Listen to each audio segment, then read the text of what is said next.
All right, guys, we're going to rock and roll here in a matter of moments. Busy show today. Give the show a like and a share if you're watching on social media. Share the show, spread the gospel. We work hard for you. The only thing we ask in return is if you share and like the show a ton.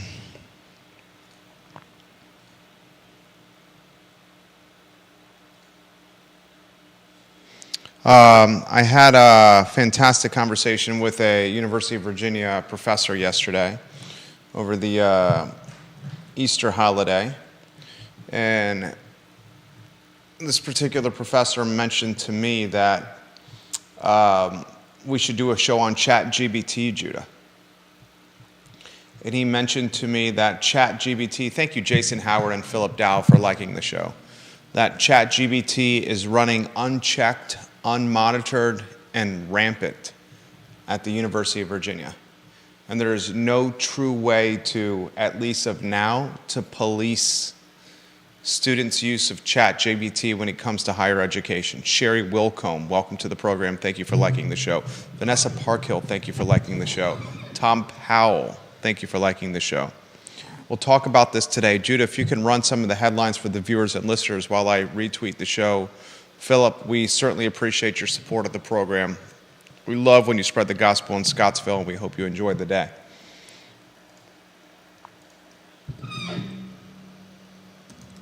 Welcome to the program, Logan Wells Claylow. Thank you for watching the show. J-Dubs, give them a sneak peek at the headlines.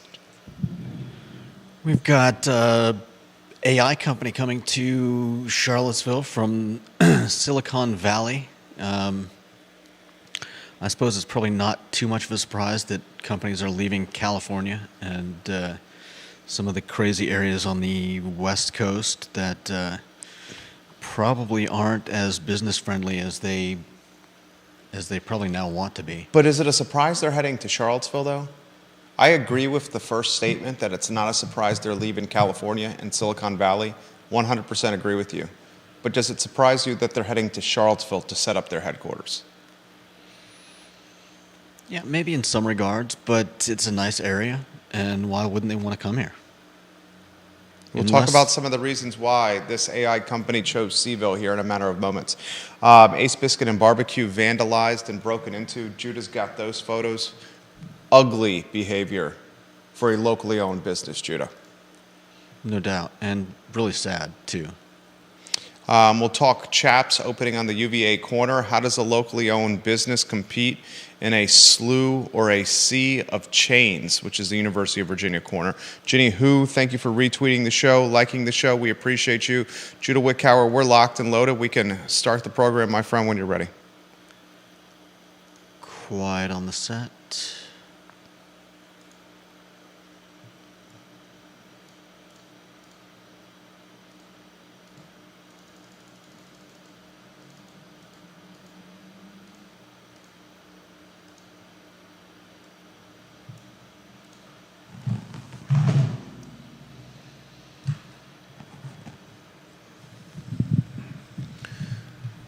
Good Monday afternoon, guys. I'm Jerry Miller.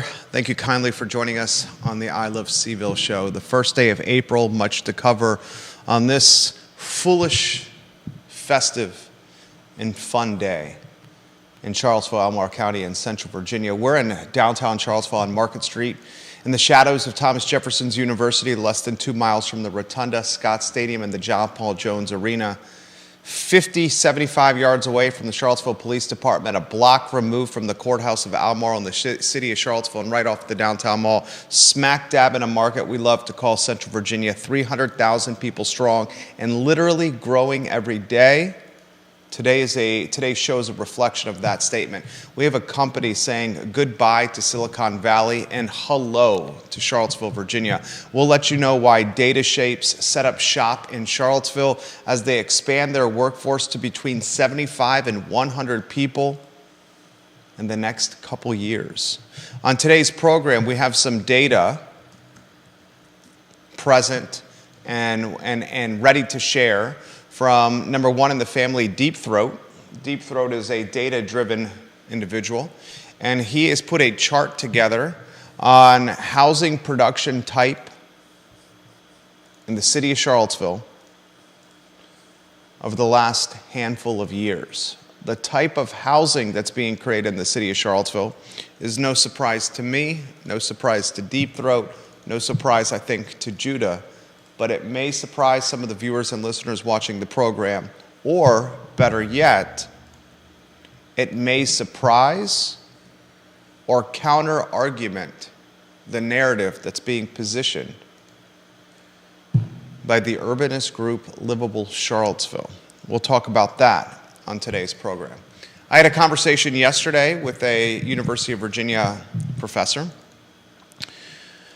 This particular professor, who is stand-up people, said ChatGPT and AI are running unmonitored, unchecked, and unpoliced at the University of Virginia, and professors do not know what to do about it.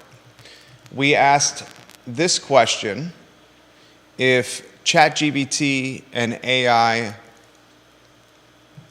software strategy solutions are being utilized in unchecked capacities by students, what is the value of a 4-year education if papers and tests can be taken by artificial intelligence instead of the students that are paying between $40,000 and $100,000 per year to learn in a college setting?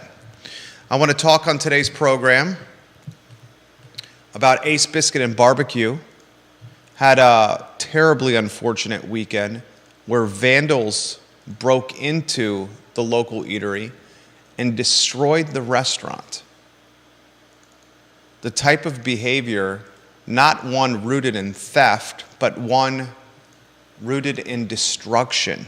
We have photos from their Facebook page to show you as we try to muster and rally and galvanize the community in supporting Ace Biscuit and Barbecue.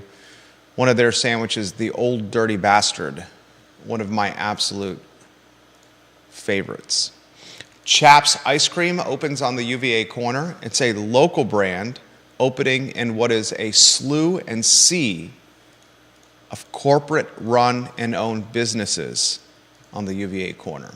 How can a brand that was founded in 1985 on the downtown mall by a beloved local named Tony now have success with its second generation of owners on the University of Virginia corner, with students seeming to spend less on locally owned businesses and instead choosing convenience, online ordering, and the internet for their food and beverage experiences? Judah Wickhauer, yours truly, we work hard for you. The only thing we ask in return is if you like the show, spread the gospel, and share the show, as Olivia Brantz just has done. Olivia, you are beloved in this community. We want you, the viewer and listener, to ask questions, pose topics, and shape the program as it's truly a water cooler of Charlottesville, the I Love Seville show. We'll welcome Judah to the program, not only the director and producer, but a key member of the family. An item that did not make the headline list today, I don't know if you saw this, Charlottesville broadcasting superstar Joe Thomas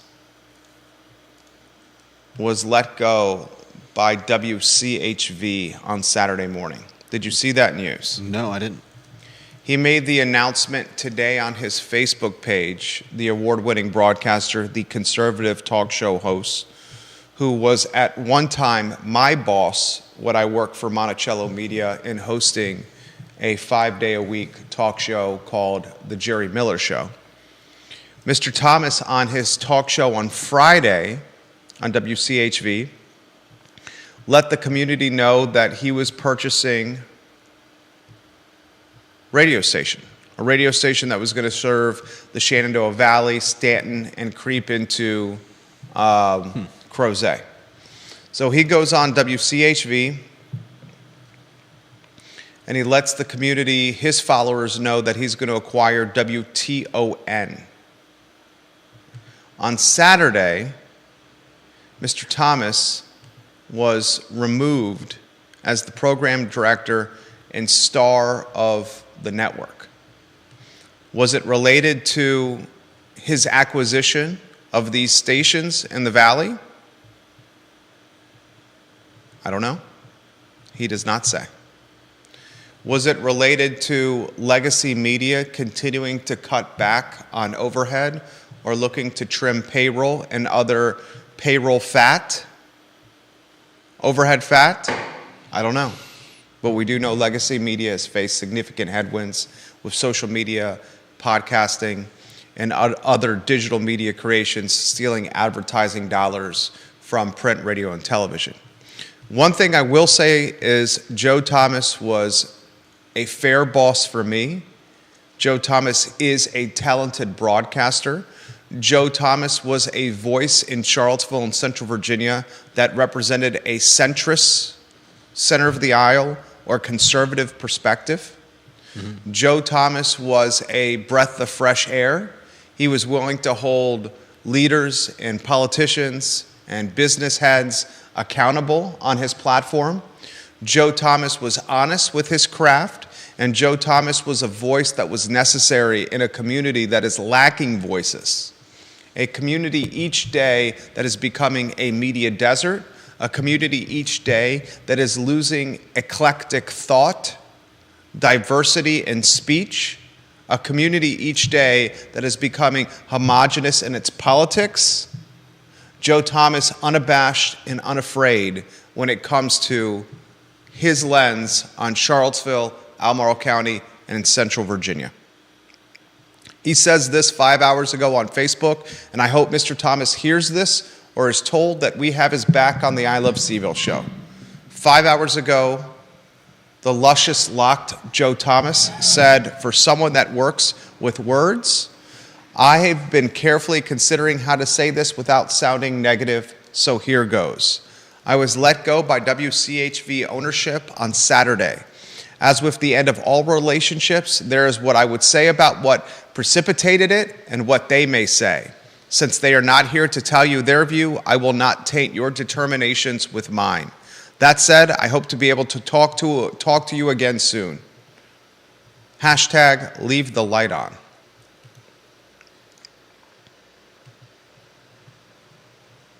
I wish Joe Thomas nothing but the best.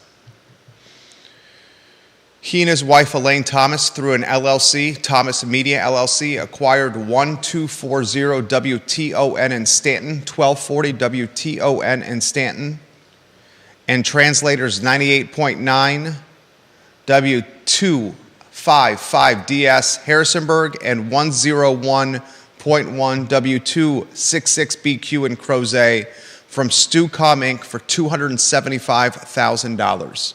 Mr. Thomas and his wife Elaine, who recently purchased a home in Fluvanna County, have more skin in the game in radio than they have ever before with a $275,000 acquisition. And now it's up to them to create content that is compelling for people to tune in. If there's a program director and a talk show host, a face of the station that could do it, it's Mr. Joe Thomas. I wish him nothing but the best. All I want in this media desert is for diversity of thought, diversity of talk, and diversity of media. And as the hook has evaporated, as the Daily Progress has become a shell of itself, as NBC 29 and CBS 19 continue to employ fresh out of college reporters with no ties to this area, as Charlottesville tomorrow becomes a shadow of its former self when Brian Wheeler and Sean Tubbs were employed by the nonprofit news organization, and as Monticello Media and the Charlottesville Radio Group look to trim costs and cut overhead, we have become a media desert despite being affluent and sophisticated with our demographic. Mr. Thomas, we wish you the best on the I Love CVille show. We will reach out to you to see if we can get you on the program like we have in the past. I don't know if you have a photo of Joe and I on the show that we can put on screen. If not, I know that's asking a lot. There's one online, many online, in fact. But we will do our part to champion where you go next. Anything you want to add to this before we go to the next topic?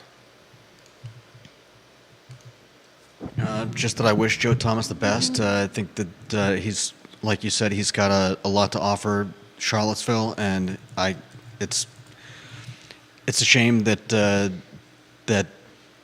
people that he worked for don't see the value in what he offers, and I think we're all worse off for it. Multiple photos of Joe here on the I Love CVille show, if you can put those on screen.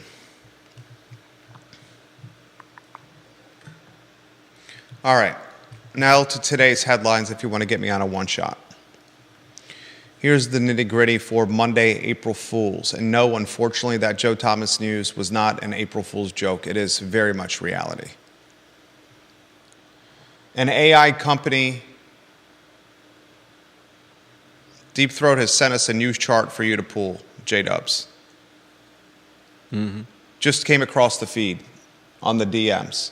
All right. Moments ago for us to show on screen. Deep Throat, we're going to put this chart on the show. We have an artificial intelligence company that's left Silicon Valley for Charlottesville. This story in the Daily Progress, we're going to highlight this story and we're going to unpack it. This company leaves San Francisco and Silicon Valley and moves its headquarters to Charlottesville. It considered Northern Virginia, but it chose Charlottesville instead. The reasons may or may not surprise you. I also want to have a conversation, speaking of AI, about what a UVA professor told me yesterday over the Easter weekend. A very frank conversation. This particular professor said ChatGPT is running unmonitored, unchecked, and unpoliced at the University of Virginia, and professors don't know what to do about it. We'll have that conversation today.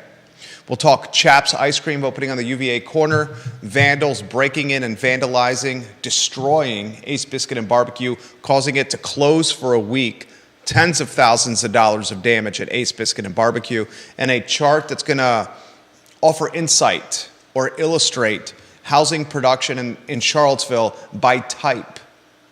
For those that say we don't have enough housing density and we're not building multifamily at a quick enough rate, this chart will say otherwise. The chart will speak to a narrative that's out there that we need to build, and prioritizing building ahead of infrastructure. And he says, not so fast, my friends, in the words of Lee Corso. I'm going to go to the AI story. Give me a thumbs up when Deep Throat's chart is ready to go and when Joe Thomas's photos are ready to go. You can keep me on a one shot with the lower thirds, the first three rotating on screen, my friend. This from the newspaper today. The company is called Data Shapes. And Data Shapes, as per today's newspaper, is an AI company that manufactures software for defense industry vehicles. They are relocating from San Francisco to Charlottesville. They considered Northern Virginia and Washington, D.C. for its new headquarters, but they said, you know what, Charlottesville's a better spot for us. And they highlighted the University of Virginia and the constant supply of students graduating each year from UVA for a reason to move to CVille. They also called the Charlottesville area closer knit, homey, and more of a community. Exact words. They said the Northern Virginia area would have been similar to Silicon Valley, where you can throw a rock and hit many other AI companies and competitors. In Charlottesville, that's not the case. DataShape is opening in UVA's North Fork Discovery Park, just north of Charlottesville City and Albemarle County. This North Fork Discovery Park is home to several other companies, including Booz Allen. This location offers a classified environment for Data Shapes, and it provides the company room to expand. This company says it expects to go to 75 to 100 employees over the next a couple years. It will triple its workforce in the next couple years, its CEO said to the newspaper. This business is hiring individuals, 6 figures across the board. One of the close relationships that inspired this move was UVA School of Data Science, a school funded by friend of the program, Jaffrey Woodruff. The data science school we mentioned to you many times was going to create thousands of additional jobs, direct and indirect. Here's an example of the indirect jobs created. The CEO of Data Shapes is planning several lectures for undergraduates this fall. and will collaborate with students on capstone projects. The CEO of Data Shapes spent 7 months living in Crozet while working for the National Guard Intelligence Center in 2020. This is just the beginning. It's just the beginning. The schools are not finished yet. The companies that open headquarters in the Charlottesville area, the first to market companies, will have huge advantages with hiring students that graduate from the data science school or the biotech school. This is just the beginning for a population pop.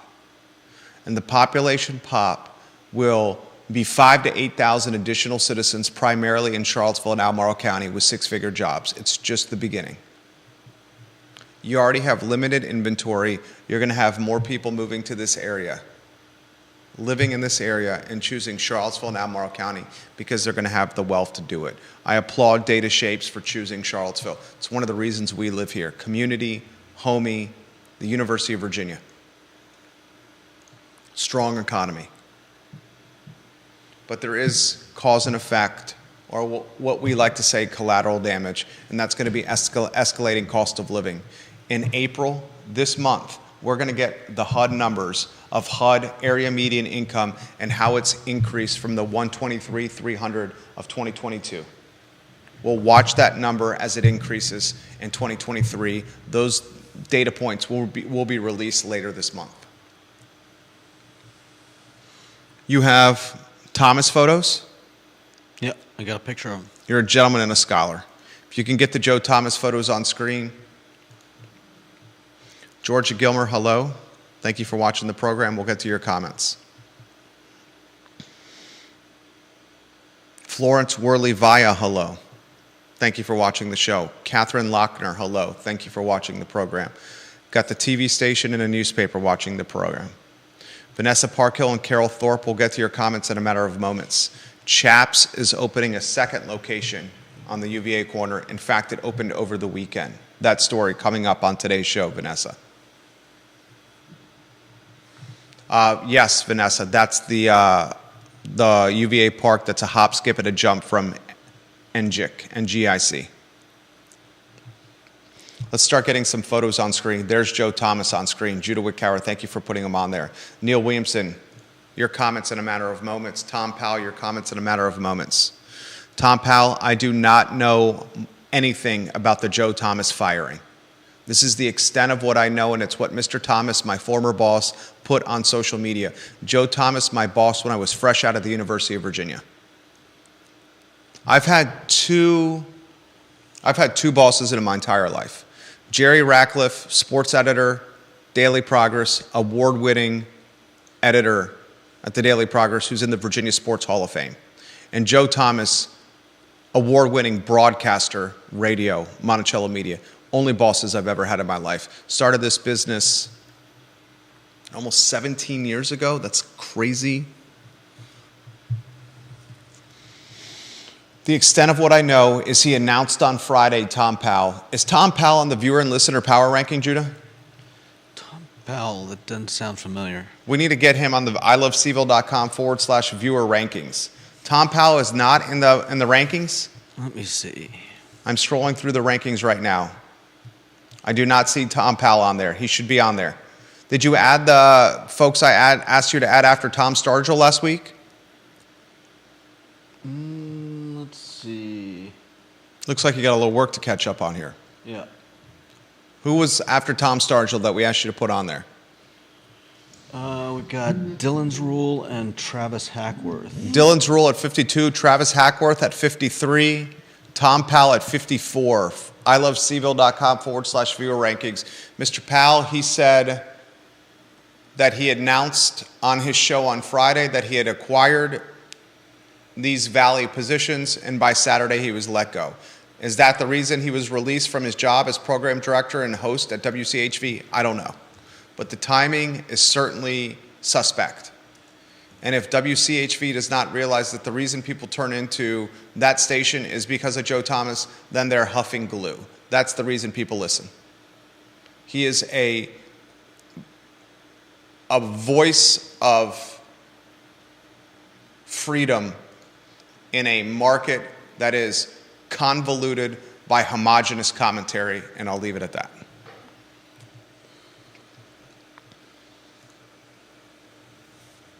Let's go data shapes, and then we'll get to what the UVA professor said. Deep Throat, his photo on screen.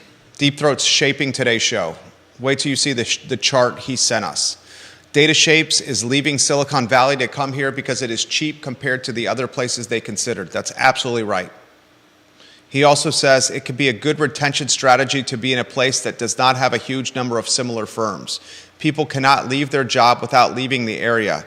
In the pre-remote work era, this was a tremendous edge. The firm of which I was a partner based in Texas, one of the only hedge funds in that city in retention, had.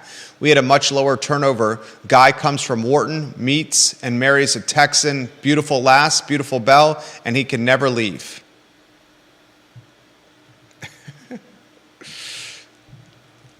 That's absolutely true. There's one firm like mine that operates in Charlottesville and Central Virginia. Only one.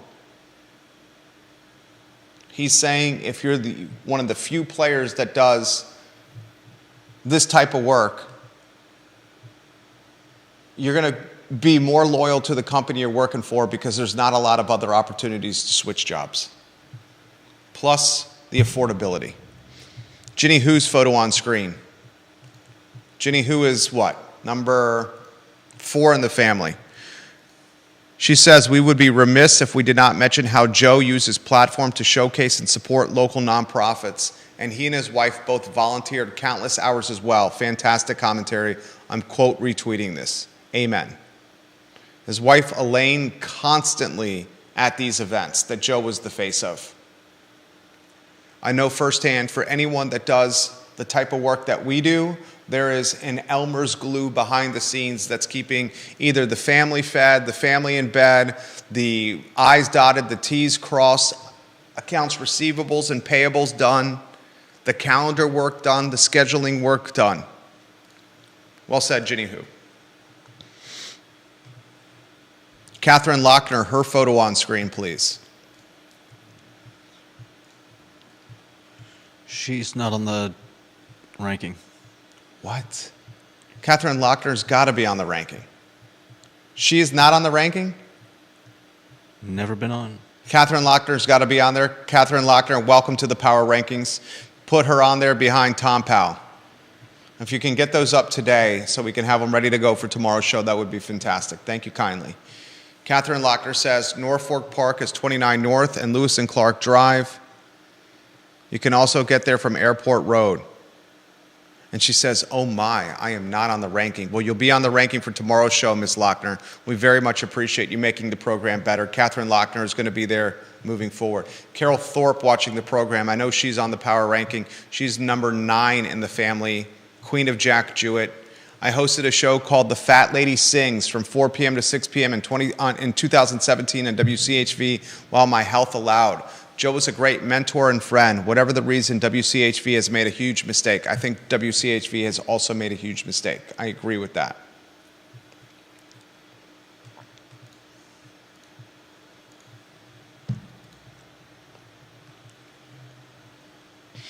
I want to have the conversation, speaking of AI, that I had with a UVA professor yesterday over the Easter holiday. This particular professor, as you're rotating lower thirds, Catherine Lochner, you're welcome, said that ChatGPT is running unchecked at the University of Virginia, Judah. Mm-hmm. He says it's running unchecked, unmonitored, unpoliced.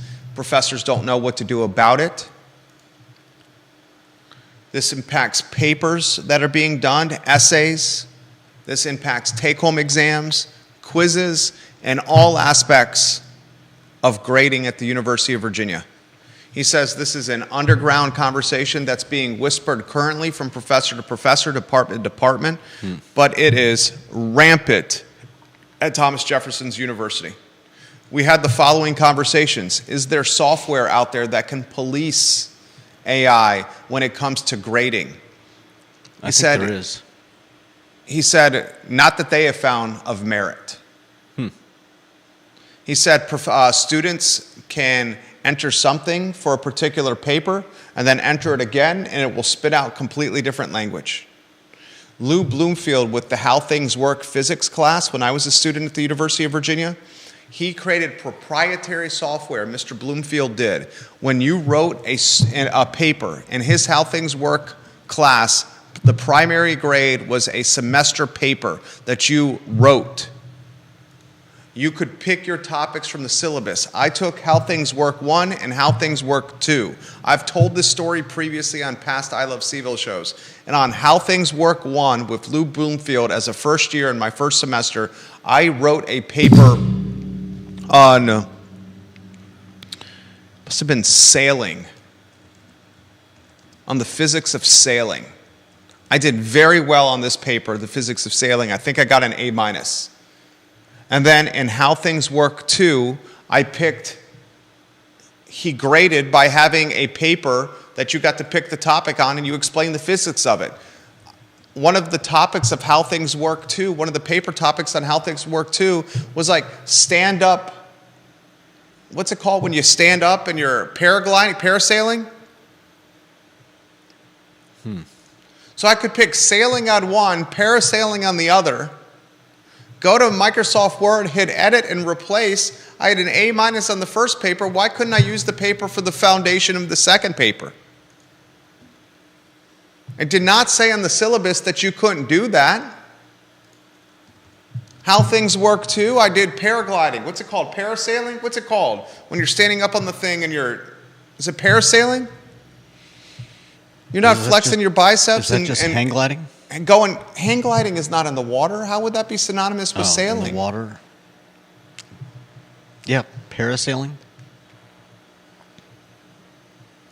Long story short, How Things Work 2, Lou Bloomfield's proprietary software flagged my paper and said, this is very similar to this A- paper.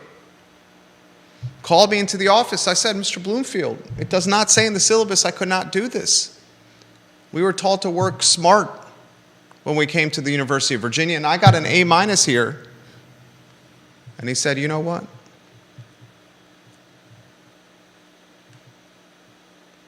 You're right.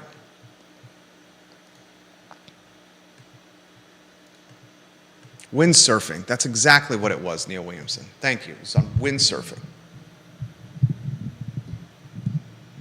Now professors are facing a similar challenge. How can they manage police, ChatGPT, and artificial intelligence with today's student and today's grading and today's curriculum? If a paper is submitted and it's graded by a graduate student, and that graduate student who is underpaid and underappreciated, limited resources, limited time, and is working as a graduate student to help subsidize the cost of their overhead, has to grade 50 or 60 papers, and that might even be a light number, is that graduate student going to be able to catch artificial intelligence or ChatGPT writing an actual term paper? He said no. And it leads us to believe, or it leads us to ask, that this is happening not just at the University of Virginia, but at colleges and universities across the country. So what value, how much diminished value is on a degree if AI and ChatGPT are churning or producing the grading curriculum, the grading scale, the foundation of grading, the production, the proof of performance of students?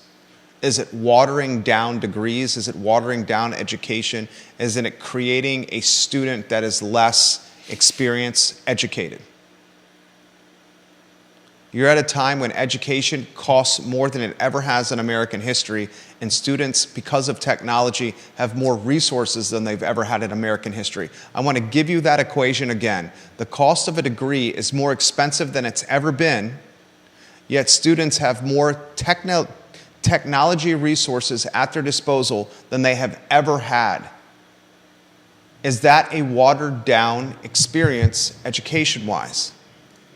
Are we going to move? He asked me this question, and it was rhetorical, to an environment where it's back to classroom testing and writing of papers, where you have to sit in a classroom for a period of time with someone monitoring what you're doing as you're either writing the paper or taking the test in person, as opposed to an honor code that allows tests to be taken outside of a classroom and papers to be written over the course of weeks, if not a month or longer. He said, perhaps we're in that scenario, and that we should consider doing a show based on this topic. John Blair says, number 2 in the family, his photo on screen. Is the demise of the old honor system a contributing factor to the increased use of ChatGPT at UVA? Fantastic question, and somewhere where I wanted to go. It's not single sanction anymore, so there's less fear.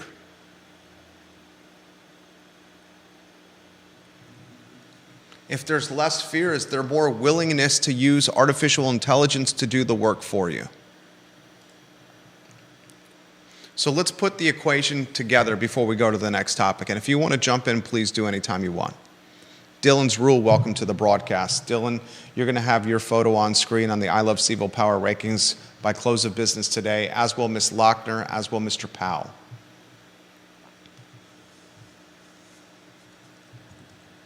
We have the most expensive time for education ever. There goes Denise Lunsford, former Commonwealth's attorney. Denise Lunsford. We have the most expensive time in American history for cost of education. We have the most technology, the most resources available technology-wise for students ever, right now. And we have a watered-down version of Thomas Jefferson's honor code, perhaps the most weak or less stringent it's ever been right now. What kind of equation is that?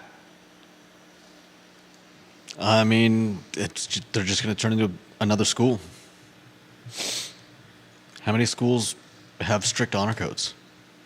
I mean, obviously, schools aren't in the business of letting kids just fake tests and. Or are they? I'm pretty sure most colleges don't want that, whether or not. Why would they not? Why would they not allow it?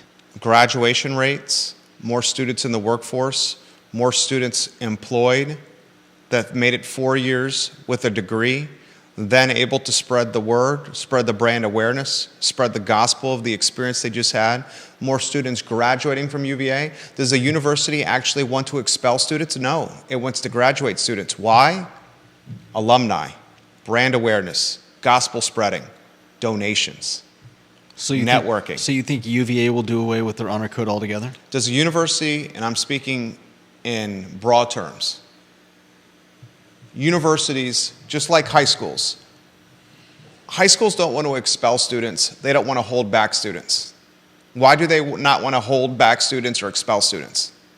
Because they want good numbers. They want numbers. It's juking the stats a la The Wire and Bunny Colvin. You socially promote. You don't want a junior hanging out with freshmen in high school. You juke in the stats, you push them through, socially promote. Because if you get them through, you get the brand out there, the network out there, you get the gospel spread, and most importantly, you get the alumni donations and relationships. You don't want to stigmatize, villainize, blackball, and expel unless you really have to. Doesn't that lead to trouble down the line? Explain. Rob Neal, I'll get to your comment in a matter of moments. I mean, we're seeing that with local schools, right? They didn't think. I don't think they really thought through some of their decisions, and now they're running into problems. Ginny Hu says it's not just colleges.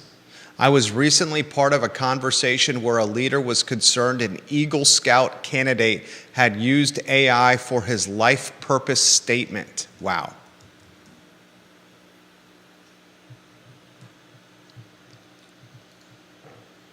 And what is the line?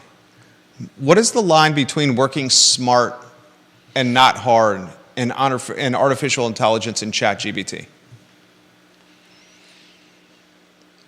Are you saying that there's a line that ChatGPT is acceptable? I'm saying this. One of my friends, he's a CPA. I believe he mentioned I'll take it with the realtor exam. Realtors watching this program. Very similar to the CPA exam.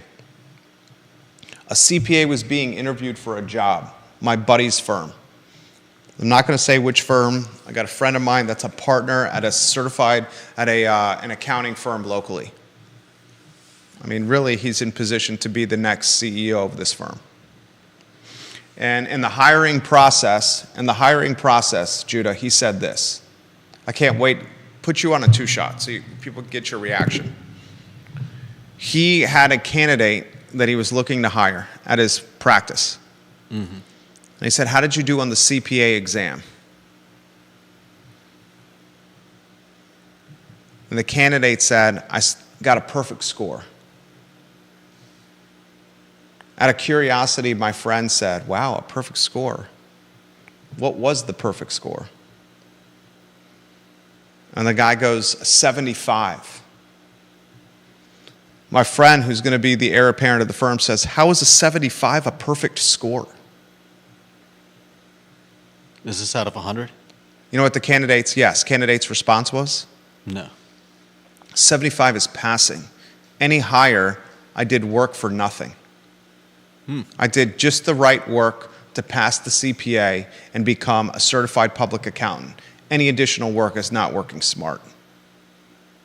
I got the perfect score, a 75.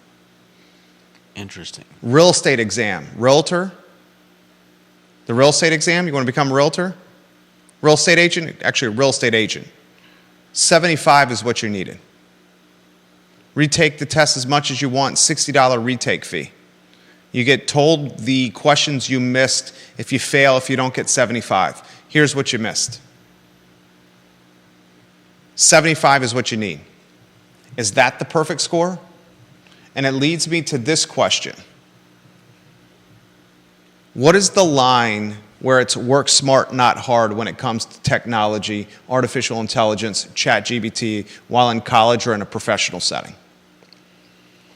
If this resource is at your disposal and you get an A- on a sailboating paper for Lou Bloomfield and How Things Work, and that A-, that paper that you busted your ass on, can be the foundation for a windsurfing paper the next semester, should you not use the windsurfing, the sailboating foundation for the windsurfing paper the next semester when the syllabus clearly says you can pick any topic you want?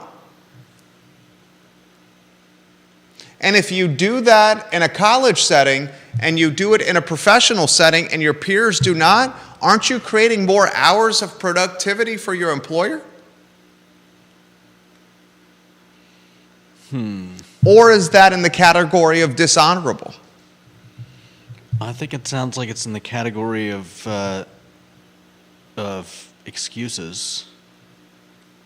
Rob Neal says this. He's a CPA. Get Rob Neal's photo on screen. Key member of the family. My dad's also a CPA. 46 in the family. Or actually, that's Rob O'Neill. That's Randy O'Neill. You got Rob Neal on screen there, Judah? I do now. What's his number? Oh, he had a massive jump. He's 29 in the family, Rob Neal. ilovecville.com/viewer rankings. He says it's called the 300 Club amongst CPAs. There are 4 exams. 75 times 4 equals 300. I'm glad to say I'm in the 300 Club.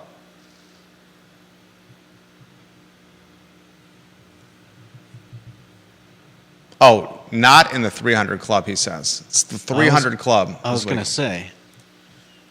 The 300 Club, not in the 300 Club. And a second comment, he leaves. It's crazy. Are we heading to a university experience because of technology where you're going to have to do your tests, your quizzes, and papers in a classroom without your phone on your desk? With a proctor, the way tests have been taken for millennia? That's how the real estate exam is taken. In a classroom with the proctor without a phone or technology present. Now then the students know that who you are know the paying $40,000 to information. $85,000 a year can take the test anywhere they want, write the paper anywhere they want. I think that's a failing of the colleges, universities. I think part of this discussion depends on what it is you're learning. I think there are, as in as in elementary school and junior high and high school, there are things that we know you're not going to need, and there are things that we definitely would be advantageous for us to learn that they don't teach in school, like doing your taxes and just being an adult. I think that there's a lot of stuff in colleges that's probably exactly the same, where you take electives. Maybe you're taking a class on Greek art and architecture, which is not going to help you as a CPA or as whatever else you're going into. I think that oftentimes you're probably fine using ChatGPT. It's not going to negatively affect the job that you eventually go into. In other cases, there probably is information that you should, becoming a lawyer, there's probably a lot of information that would be helpful once you graduate and find a job. There's also probably, what's the word I'm looking for? There's probably systems that they try to teach you that help you become a better whatever you want to become. And those are probably beneficial to learn for when you finally get into your field. But again, there are probably other places where you're just basically doing busy work. And in those cases, maybe the argument is correct that getting a 75 is what you need to pass. Anything else is just wasting your time, especially if that's information that's not going to be relevant once you find yourself in a job. How much would that second paper have helped you post-college if you had actually done the work? You talk to someone that practices real estate, the large majority of what is studied or what is on the test is not actual real life. It's just minutia. It's not relevant. Yeah. You talk to a CPA, they will say the same thing. It's a barrier of entry to get into the profession to show that you've paid your dues as, quote, a pledge, air quote.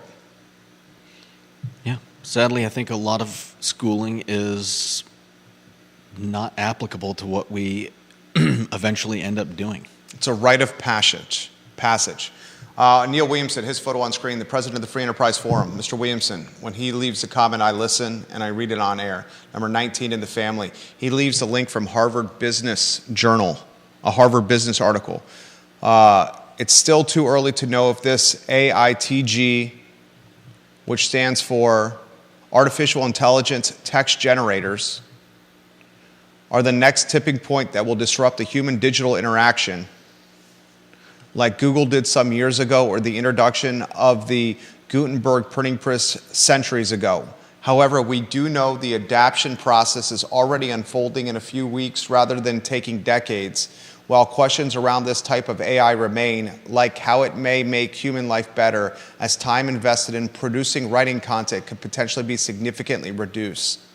Educators will need to think creatively about how to apply changes to their content, as well as the skills we give and we want to give to our students. We can and should embrace AITGs like ChatGPT as a partner that helps us learn more, work smarter, and faster. Yeah. I think the future is one potentially where the student learns in the classroom and takes tests and writes papers in a classroom in a proctored environment. And if that's the case, I'm going to unpack it even further.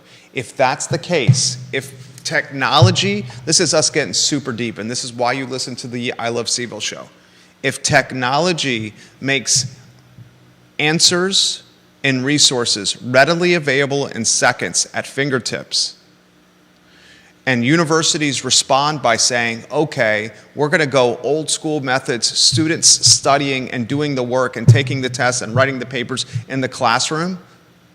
That further drives the value proposition of in-person learning, which makes UVA even more valuable, the four-year experience even more valuable, which means the university has even more power in Charlottesville and Central Virginia and Albemarle County.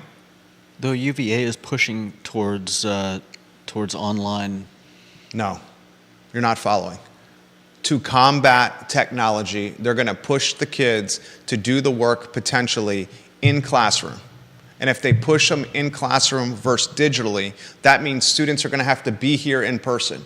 And if they're here in person, cost of living goes up even more. Student experience is even more prevalent in Charlottesville and Albemarle because they have to do it in person here.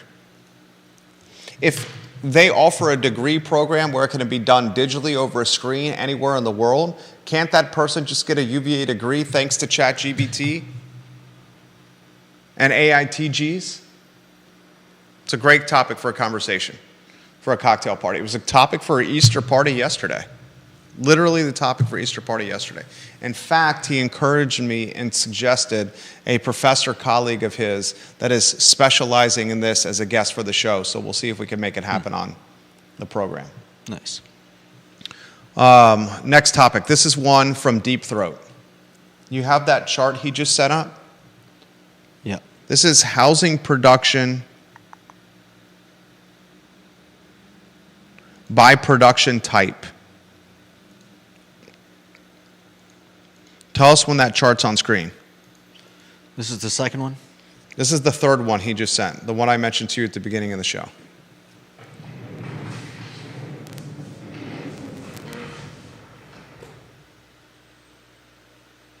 Yep, that's the third one. Yeah. It's the second one you had me download. 1, 2, 3.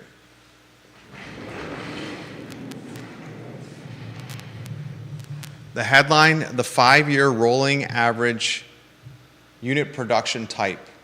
The black line is total production, the purple line is 2 to 4 units, and the green line is 5 units plus. This is for Charlottesville.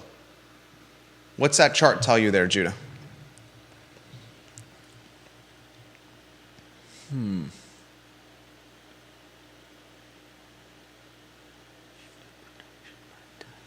This is what the chart tells you. Charlottesville is producing multi-family housing at an aggressive clip. Deep Throat even highlights total production is at levels not seen here since the 1970s. He explains that there's a narrative out there by groups in the community that say we're not producing multi-family at an aggressive clip, and he says that is a bald-faced lie. If you look at this chart, and it's a chart rooted in actual numbers, what we're seeing is multifamily in Charlottesville. And it makes sense, right? You drive over Seaville, and what do you see? You see apartment towers. You see single-family houses knocked down for multifamily.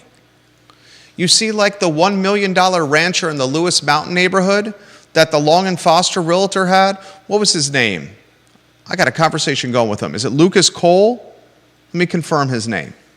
Luke Cole of Long and Foster. He had $1 million rancher in the Lewis Mountain neighborhood, a posh Tony neighborhood by UVA.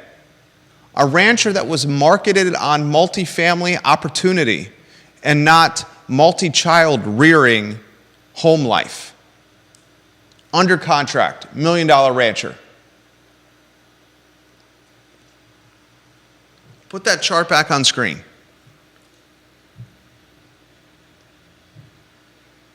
The narrative that's out there that we don't have enough housing is not an accurate narrative. Deep Throat says this, 2 points in the chart.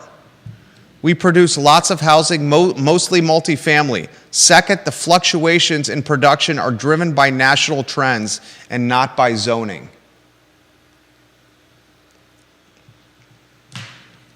How about a national trend of folks being able to work remotely or hybridly now?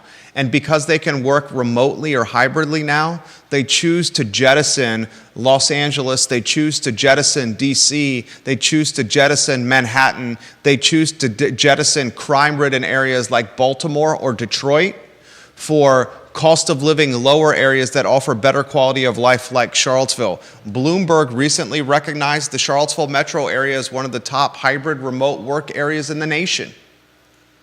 Why? Because of what we all know, why we all live here. That's a national trend of hybrid and remote work, allowing employees to work anywhere they want in their tighty-whities, their bathrobes, their BVDs, while sitting in their basement through an internet service provider. That type of trend, he says, drives multifamily production or housing type production, not looser zoning codes. Someone point to me, and I know it's early, we're a month in. Someone point to me where the upzoning has created any housing or even showed the gateway of any housing. You can't.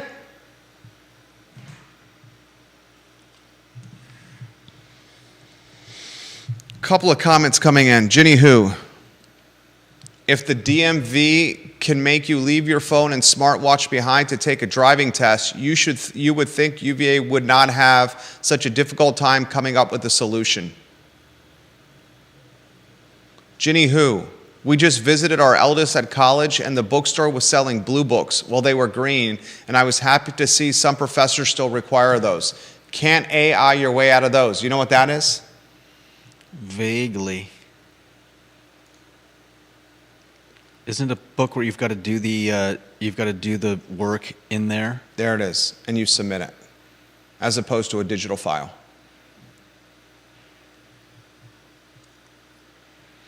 John Blair for Deep Throat specifically. Mr. Blair says this: I 100% agree with Deep Throat. When I saw that chart, I thought this market is completely correlated with the national market. Completely correlated with the national market for Mr. Blair. Directly to Deep Throat, from LinkedIn to Twitter.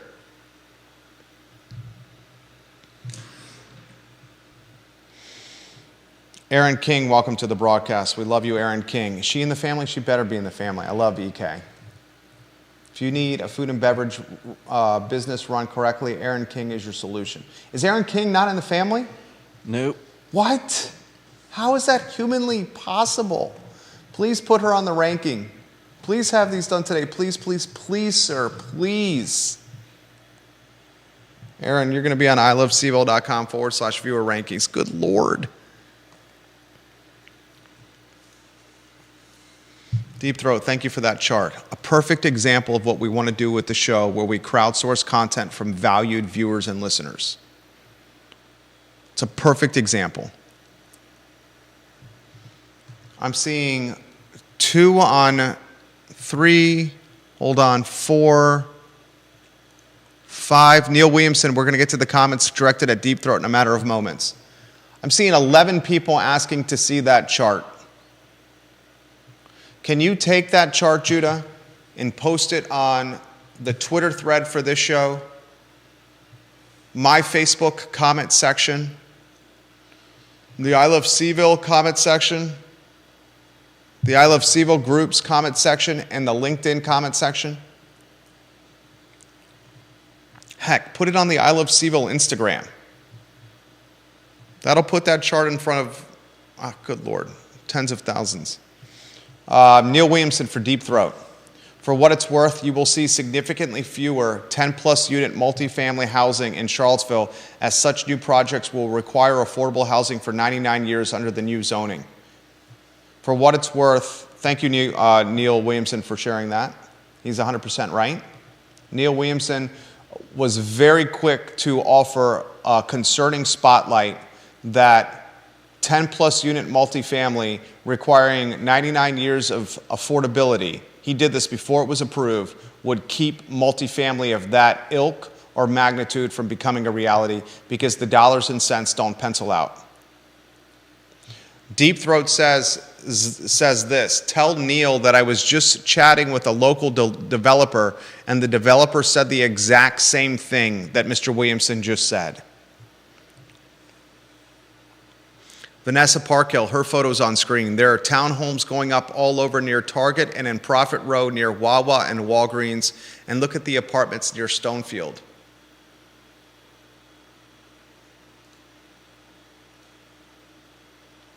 This is a great point by Deep Throat. That tells me that the extra density is not really that valuable if 10% affordable housing requirement can sink a deal. Can you imagine telling an entrepreneur or a developer that 10% of your project is going to have to be affordable housing for 99 years? Carol Thorpe asked this question, a question for the great Giardini.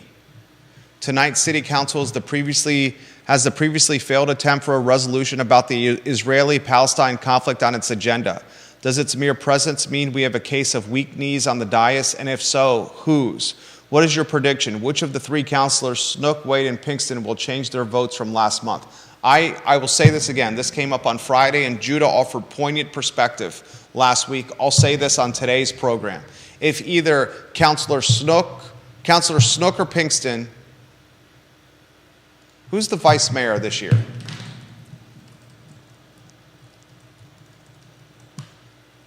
Do you know? I should know this.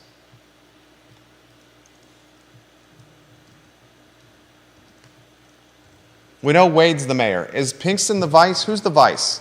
It's not Osherin. It's not Snook. It's either Payne or Pinkston. Pinkston's the vice, right? Yeah, I believe it's Pinkston. Is it Pinkston? Is it B. Pinks? I think so. If either Mayor Wade or Vice Mayor Pinkston or Councilor Snook change their vote, I'm going to call some BS on that.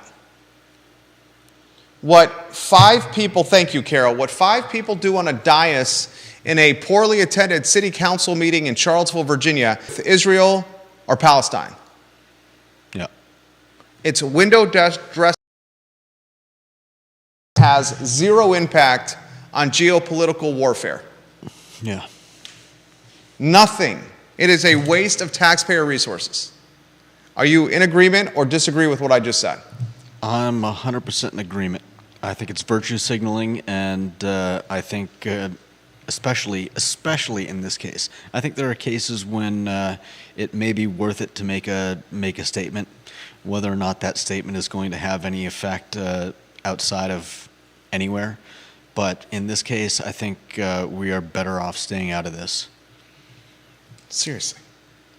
Deep Throat, 0 applications under the new zoning so far. 1,000 plus units race for approval at the end of 2023 under the old zoning code. What a joke. All right, a couple items out of the notebook. Aaron King, I sincerely mean that, EK. You know I mean that. Bill McChesney, the mayor of McIntyre, why is an item like that even on the agenda? Seriously. Why is an item like...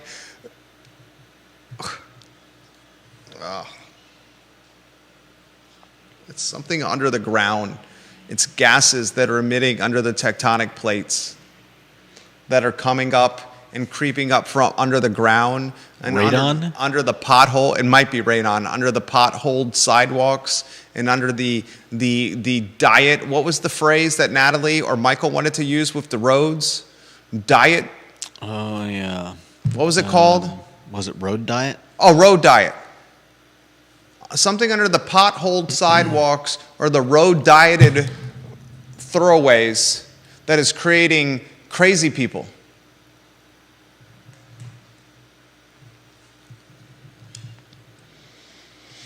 All right, a few other items out of the notebook. Props to Chaps Ice Cream. They're opening a second location on the UVA corner. That's great. Fantastic news. Yeah.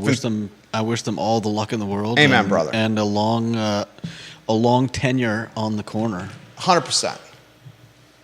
Chaps Ice Cream, second location on the UVA corner. Everything Judah just said. 1985, this business founded. Unbelievable. Second generation owners now. Tony no longer the owner. Yeah. Will they have success on a corner that has become a sea and slew of chains and big box brands? That is the question. Will they have the success on the UVA corner where students now prefer to get their food and beverage experiences through third-party apps or through online ordering and delivery? Time will tell. Time will tell. But I respect any entrepreneur and any family who is willing to expand and take the risk to expand.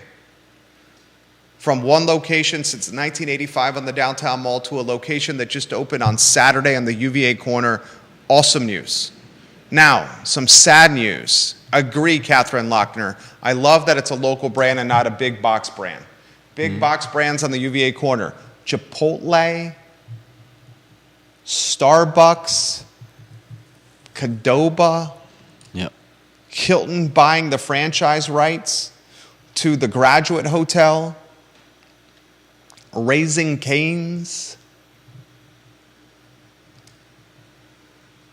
just to name a few. Yep. Ace Biscuit and Barbecue photos as you're rotating lower thirds. What the hell? Why would vandals break into Ace Biscuit and Barbecue and do this to this business? Seriously.